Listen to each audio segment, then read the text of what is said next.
turned decades of entrepreneurial grit, global leadership, and personal growth into a blueprint for living fully at every stage of life. It's Rand Selig, and he's the author of the book Thriving, which reveals how to build emotional health, purpose, and deep connection while redefining success on your own terms. This is the Marketer of the Day podcast with Robert Plank. We're brought to you by dfypodcast.com, where your podcast becomes your most powerful legacy building asset. But we're here to talk about how to struggle or how to get over the struggle of what enough means, to escape self-sabotage, how to get the emotion back, age well, balance, live your legacy, all these things that we've heard about and we want and we're pursuing, and we'll achieve it thanks to Rand Selig, author of Thriving, how to create a happier, healthier, and more prosperous life. So,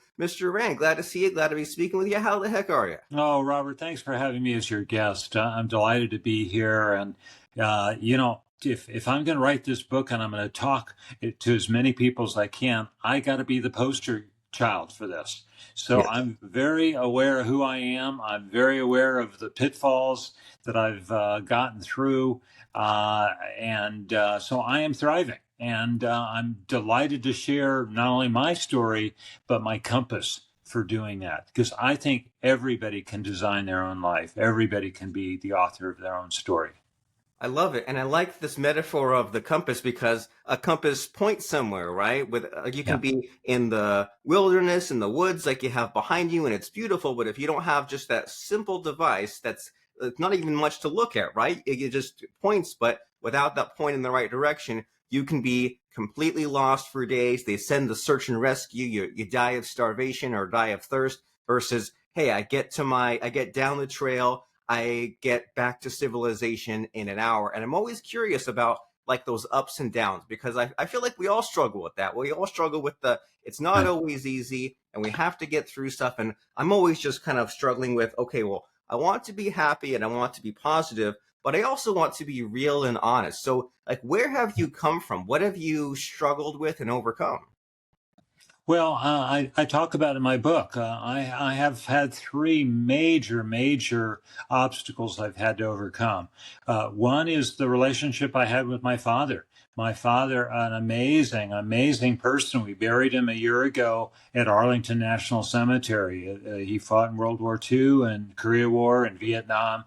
Amazing person. The funeral and the memorial service, two separate things. A huge number of people came, and open mic, they said some amazing things, and they also knew who he was. They also made some jokes about his being a tough guy. But being his son was a hard job, because he was not very emotionally close to me or the rest of my family, my sister, my mother, and very demanding, kind of harsh.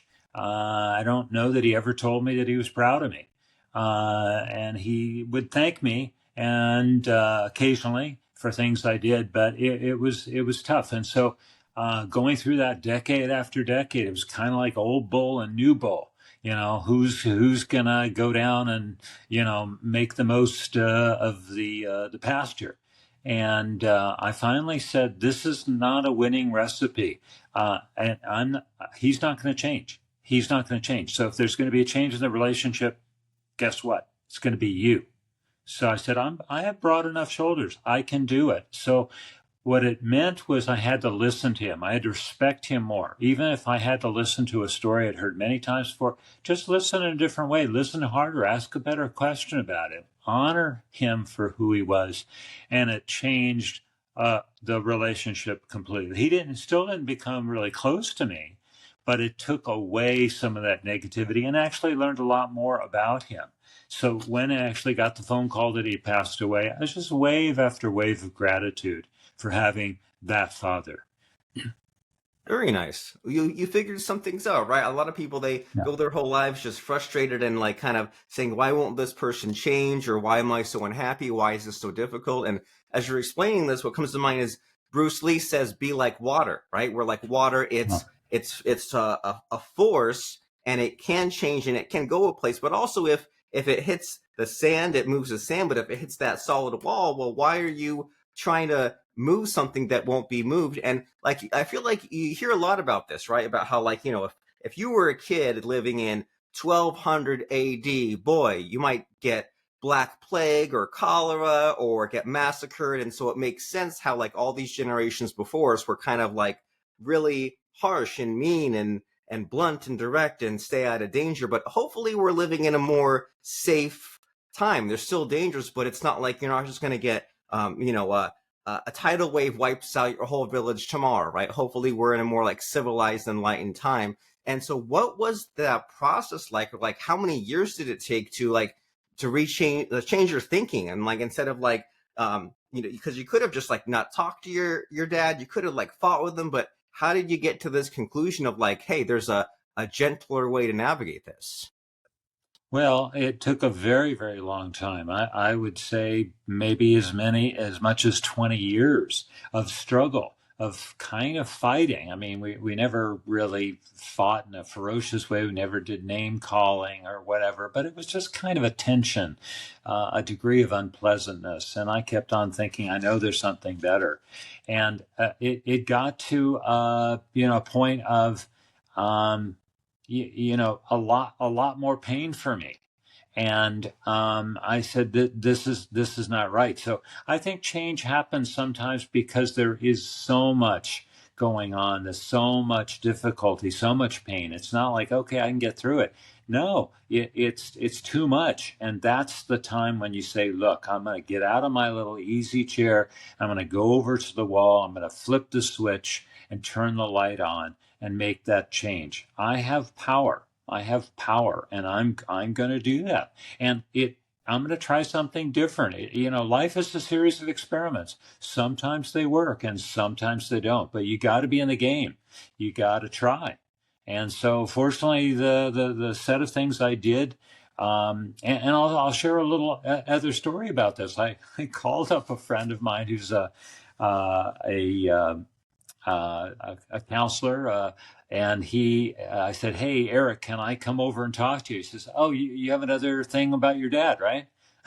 Oh And I boy. said, "Yeah, yeah, thank you." So I sat down with him. I told him the latest saga, and he said, "Here's what I recommend you do: write a letter to the father you wish you had, the Mm, father you think you deserved." mm, And talk about a weekend you just spent together and how much fun you have, how many great conversations you had, and how you're looking forward to spending more time with him. And so I said, wow, that's a great idea. So I wrote, I think it took me 4 drafts because the first set of drafts were really angry. They were still kind of pointing the finger. And finally I got to a different place in those letters. And of course, it's the letter I did not send him. It was mm. not necessary. It was really a letter for me to clarify my thinking, get a hold of my emotions about it. And at that point, then I had another father that I put on my shoulder. So I had the real father, and then I had this other father who was the father who saw me, who liked me, who admired me, who told me marvelous things. And so that invention served me in great stead. And I recommend other people do it too. Yeah, it sounds like a fun writing exercise, especially the making multiple drafts. Like, I don't know about you, but in education, like when you, especially like college and professors, you had to write like these, not like recommendation letters, but like feedback letters, right? You had to like fill out this piece of paper and be like, hey, here's what I liked and didn't like about my professor this semester. And this one, he would pass them all out on like, say, like Thursday near the end of the semester, and we'd like everyone to write all these nasty things because he was like a bad teacher. But then on Friday, he would then pass out like the real form. So like the Thursday forms would go to him, and the Friday forms would go to the actual university, and the Fridays would be a lot nicer because you just got all the rage out, or right, or like all the lizard brain stuff, or just the anger, and then the enlightened human underneath the next day kind of cleared out all the stuff and actually was more reasonable and logical. So that, even just that alone, right? The idea of like you write something down and you kind of write it again, do the repetition, and then it'll be simpler, clearer to get it done. And I'm a little dubious about some of those kind of the imaginative writing exercises because I think like, well, will this really help? Will this be a waste of time? Will I be delusional about what that final output is? So like, did you, or I think like, is that just kind of poo-pooing the idea? So did you have any kind of like pushback with that sort of writing exercise idea? No, I was very committed to creating a better relationship, and I absolutely appreciated what Eric was proposing to me. So I'd write a draft, and I'd go, wow, this is not helping. This is not advancing this relationship. So I got to work on it some more. Look what I've said here. No. So I kept going and going, and they got better and better. And finally, I had one that I said, "Yeah, this is good." And and the thing is, Robert, and for your listeners, there is research is now showing how important it is to write things down. When we write things down, they get clearer and we retain them more.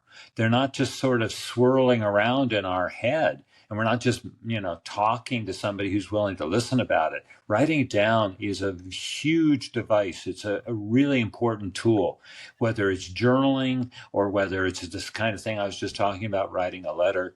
Understanding yourself. I've done a lot of writing about who I am, what I stand for, mistakes I've made, a real deep dive into that, and I have those files, I have those records, and they're for me. They're not something I'm going to share with my family or whatever. No need to. But it's just given me a lot of clarity, a lot of understanding, and I can connect dots in a way that I was not able to without actually writing them down and looking from one thing to another. Very, very, very, very powerful.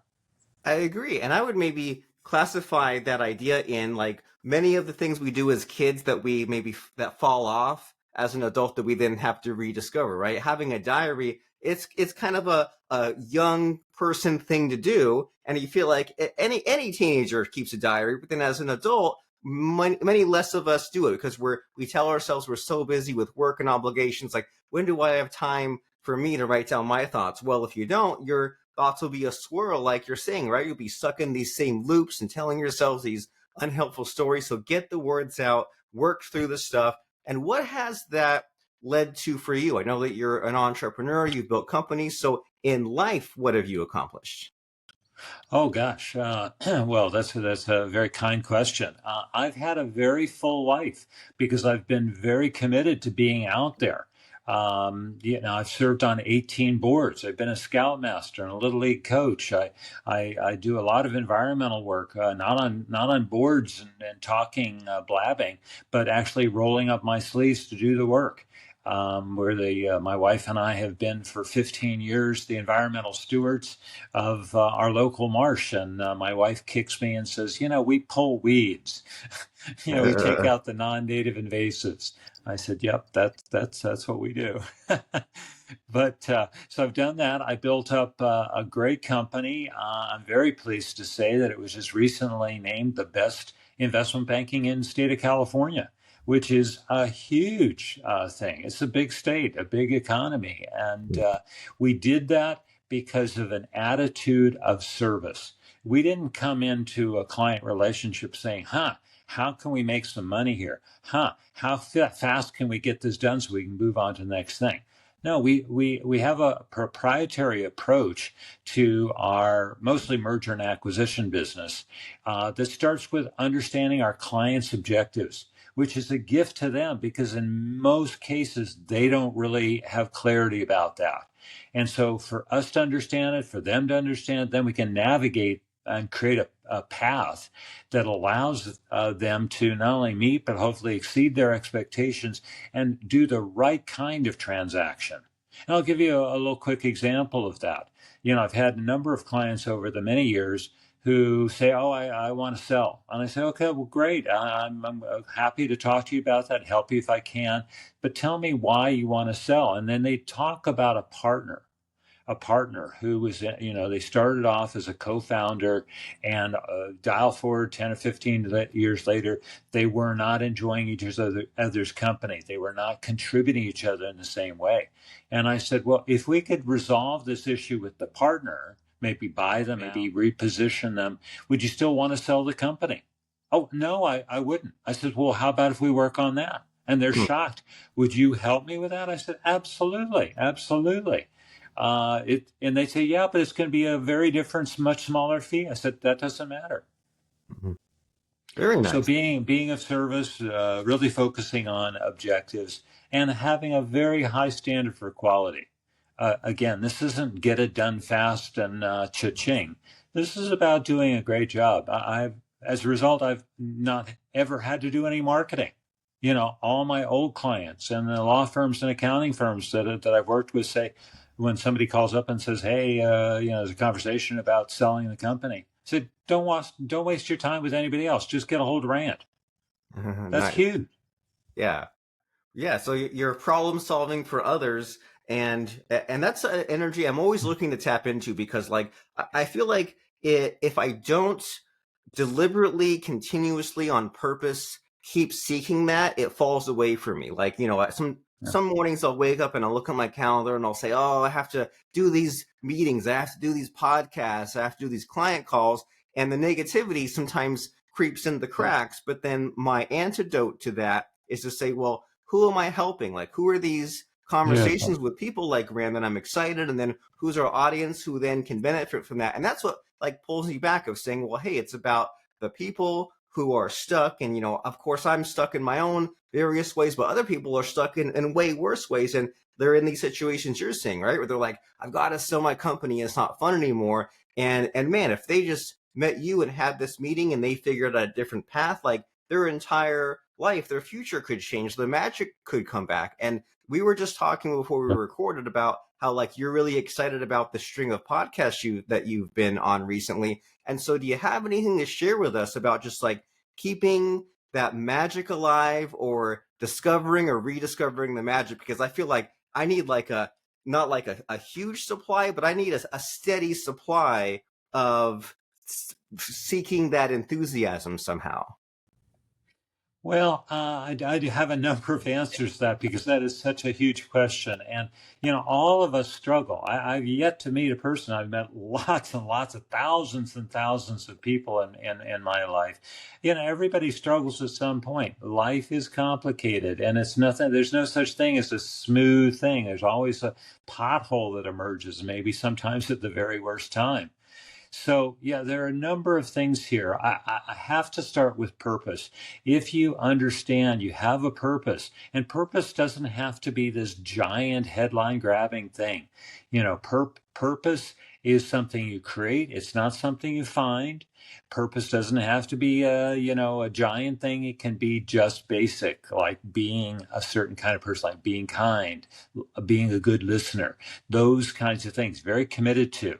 At the end of the day, purpose boils down to just being committed to something that you think matters.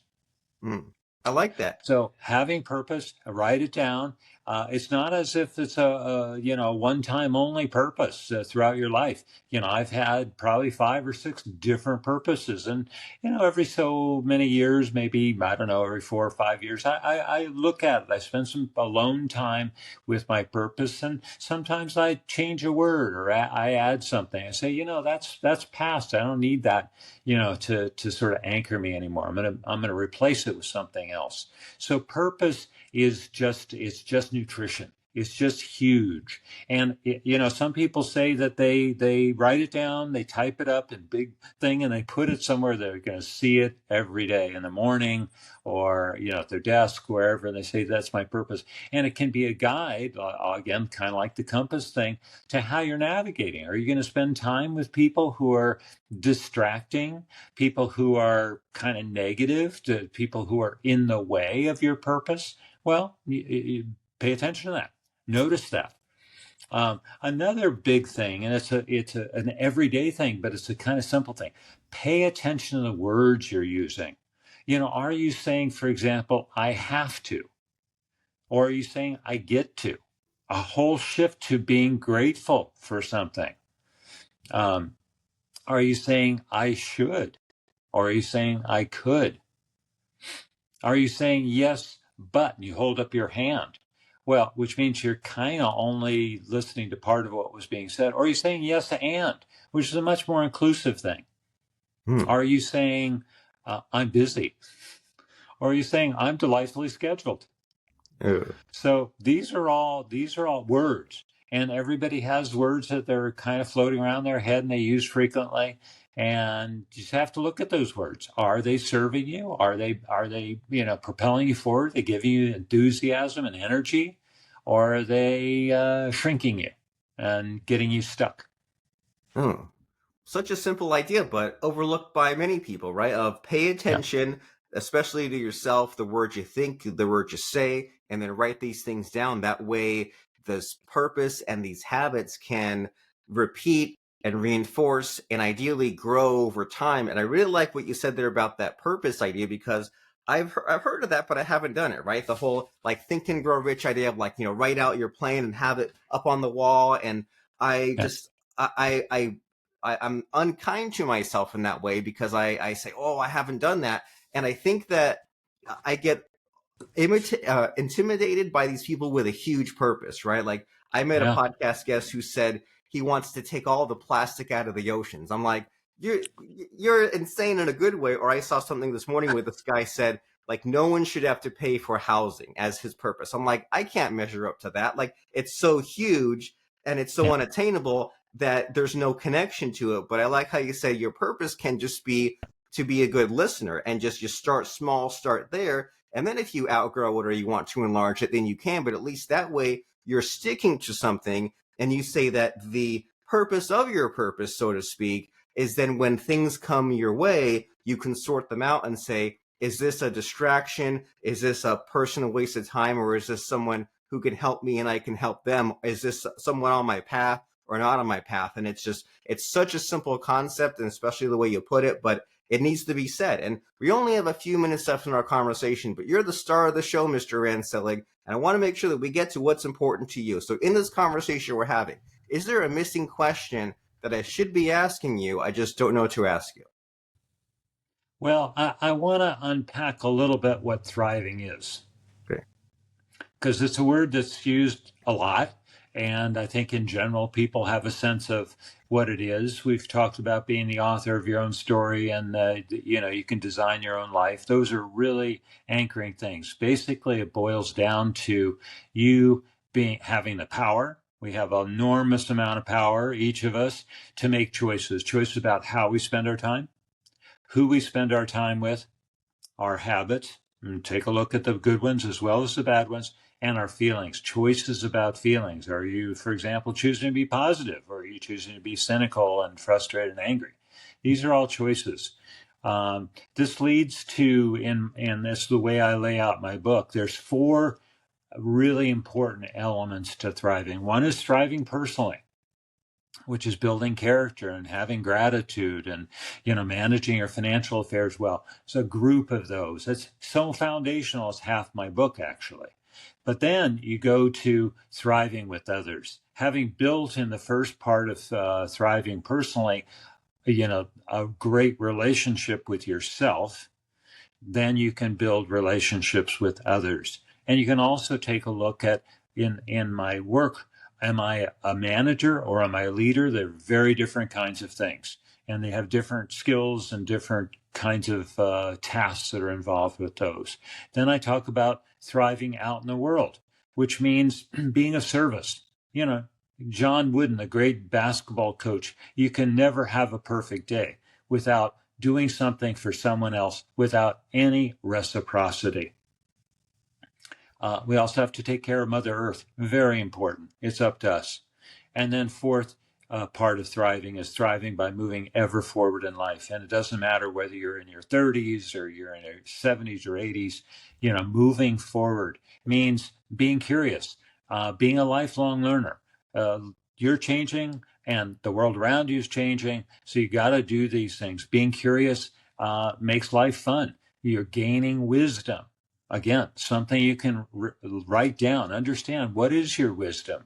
I've met people in their 20s. I've talked to high school kids, and I'm just amazed at what they have to say. There's some wisdom there, even at that age. That's great. Wisdom accumulates over time. So just understand the wisdom you have, and then commit to being the best person you can be. I say, evolving with soul. Figure out the parts of you that are not as good as they could be, and take them on. Take them on. Very nice. It sounds like life's instruction manual, basically. And there's a Yeah. thing called the Kardashev scale, where they say like, well, the way humanity's evolving, you get to like a level one where you're using up all the energy on the planet. Then you move out to like the solar system. Then you colonize the galaxy, and it's like one thing builds to the other. And then once you've harnessed all the energy of every star in the entire galaxy, well, now what's it all mean? And then it's like, then it's time to look inward and be like, well, what did I build all this for? And that's kind of a metaphor that comes to mind when you say, hey, you work on yourself, you figure out your emotions, you figure out your money, you figure out these relationships, then you move on to something bigger on how you can help the planet and how you can help the young people. And it's just like most people don't even get off the launch pad, right? They're too busy going day to day. They wonder why they're so angry or frustrated. And that's why they need this book, Thriving: How to Create a Healthier, Happier, and More Prosperous Life. That way you can help others, age well, take care of yourself, take care of others. I think it's a wonderful message. And as far as someone taking some next steps here and getting thriving, where should they go? Are you the kind of guy that says, go to Amazon, go to the website? What's the next steps? Yeah, my book is everywhere, which is good. It's a very popular book, but I think it's easiest just to go to my book website, which is randselig.com. There's information about me if you're not convinced already. There's some phenomenal testimonials at the head of Kaiser Permanente, amongst many, many other people. You can read about what the book is all about and how it's structured. You can download 40 of my favorite quotes from the book. The book has a lot of quotes, and my readers say they love where they're positioned to amplify a point. Some are humorous, some are very philosophical. There's additional content that I put in recently for my audiobook readers, since the audiobook is coming up pretty soon. And you can connect with me. If you want to give me some feedback, you agree with something, you want some clarity, you want to invite me into your book group. You want to invite me to come for a session with your company or your organization or your school. There's a way to connect and make the invitation there. And of course, on every page, you can click the button and buy either, any number of places, Barnes and Noble, Amazon, whatever. Very cool. Very amazing. And so that is randselig.com, RANDSELIG.com. It's one of the most impressive book websites I've ever seen. And you can imagine I'm a podcast host, and usually it's just like, hey, here's my book, here's the cover, check it out. But like, yeah, like you say, even if someone says, well, I'm not sure about the book itself, they can get the quotes. And then sometimes this or that quote gets stuck in your head, and then you're like, oh my gosh, I can't get him out of my head. I have to get the whole entire book, which is Thriving: How to Create a Healthier, Happier, and More Prosperous Life. Who doesn't want that, right? Who's saying I want a less healthy, less prosperous life? We all want to be happy and fulfilled and help others. So it's a positive thinking book by Rand Selig. Go to randselig.com. And you said that you're full of quotes, right? The book is full of quotes, and that's how I like to end a podcast, by asking about a fun quote or lesson that has served my podcast guests. So what comes to mind for you as far as a conversation capper for us? What is one of these quotes or lessons you feel like passing on to us? Well, if I may, Robert, I'm going to read two. Ooh, I'm going bonus. to read the quote from Man and Superman, George Bernard Shaw. This is the true joy in life: the being used for a purpose recognized by yourself as a mighty one, the being a force of nature instead of a feverish, selfish little clod of ailments and grievances, complaining that the world will not devote itself to making you happy. I want to be thoroughly used up when I die, for the harder I work, the more I live. I rejoice in life for its own sake. Life is no brief candle to me. It is a sort of splendid torch, which I've got hold of for the moment, and I want to make it burn as brightly as possible before handing it on to future generations. The very last quote in the book, and the only one that I wrote, is, could this coming year be the best year of your life thus far? What would it take to make it be so? That's a powerful question to ask ourselves. Not quickly or simply answered, but we get ourselves incepted with that, right? We put the question in there, we get to the journaling, get to the introspection, the writing exercises, that inner work. And if you say, oh, well, I can't rise above my negativity, well, that's exactly why you need this book, right? Because many times we've been infected by an idea or someone's book or someone's way of thinking. And maybe we resisted it at first, but they broke us down. And that's exactly what will happen when you go to randselig.com and you click and order the book Thriving, How to Create a Healthier, Happier, and More Prosperous Life. So go and do it right now. Get the book and you'll be amazed. You'll be excited. Your life will change by just learning and absorbing some of these lessons. Thriving, How to Create a Healthier, Happier, and More Prosperous Life by Mr. Rand Selig. And thank you, Mr. Rand, for showing up, stopping by, and just giving us this life wisdom. I'm glad that you were here. No, Robert, it's been absolutely my pleasure.